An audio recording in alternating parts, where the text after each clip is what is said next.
Hello mga Maris! So another day, another laag na pod. So nilugsong na pod ang taga-bukid sa syudad. So mauni karong atong ganap no, nisakay na pod tag Air Asia. So karon nalipay ko kay dili delay ang hamong flight. Unlike before, delay na move pa. So karon is very on time. 34 minutes siya nga on time as in advance the eyes. So uban ako igsuon karon first time niya moadto man nila nga magsakay og airplane.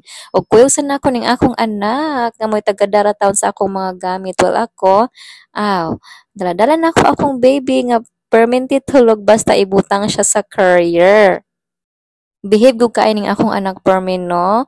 Proud ko ikaw ng baby kay behave. Pero nihilak siya gamay dihang dapita basta masudlan na ganig air ng atong dalunggan. Mohilak jud siya. Ay, kanindot diri sa babaw bisag halawhaw. Si Bibi perminti ni siya sa may bintan ano so maka video yun sa darang dapita. Nindot ang panahon no, init kaayo. Pag-abot na mo sa Manila, init lang gihapon. Sa probinsya, init. Wala jud tay lugar ani no. Perminti lang init. O di ba? Kwapo ka igsuon no. Perting. Gara kaayo sang eye shades, naka-shades kay mga white tulog. Lisod jud ning gabiyahe ta kay dili ta katulog no bisag unsaon jud nato. As in wala jud ko tulogon na kay ko diha ang nga part pero wala giilob lang nako kay nagkugos kog baby lisod pod og matulog ko di ba nya mata akong baby so basig mabuhian nako or naka-career man gud siya pero lisod pod lagi oh. Oh, akong baby katulogon. Unsa ba ning hiwi man ni pag video song anak oy ging nag portrait ra. So during dapitan no, hapit na tamo landing. Unsa ba ni nga pagka-video eh? Agoy, sa ba ni? O di ana ni balik na katuhay ang video. Ang nag-video man gula ni akong anak, giun sa ba ni pag-video nagkahiwi-hiwi man ni. Oy, wala na ako ma-edit so bahala na mag voice over lang ko during dapita. So dool na ta, nag-announce na diha dapita ang piloto maingon na siya nga hapit na kuno mimulanding sa Manila, dool na kuno kaayo. Pero ni akong anak, mo katulugon pa man ni sila. Oy, yung saban ni.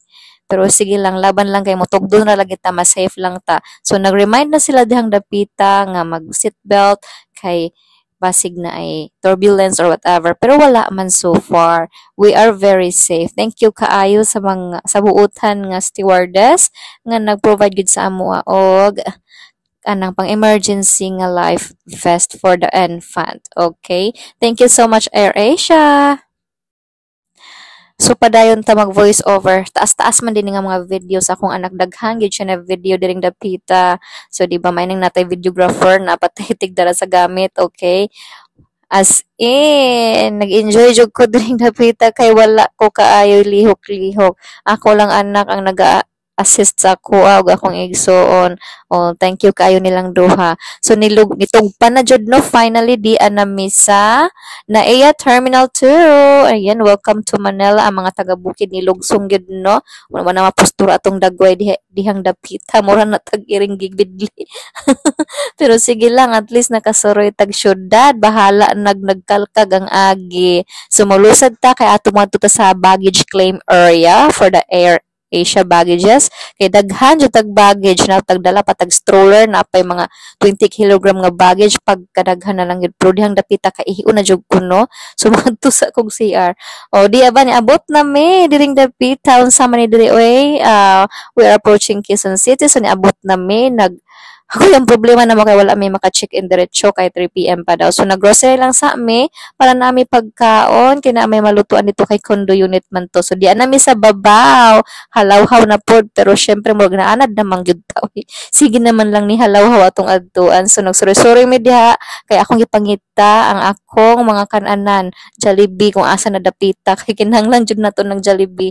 Pero dinhi dapita kay init man nakakita may halo-halo no sa iceberg. So nikaon sa akong banana split ang baby is halo-halo. So mag-amping lang ta permi ha. Bye!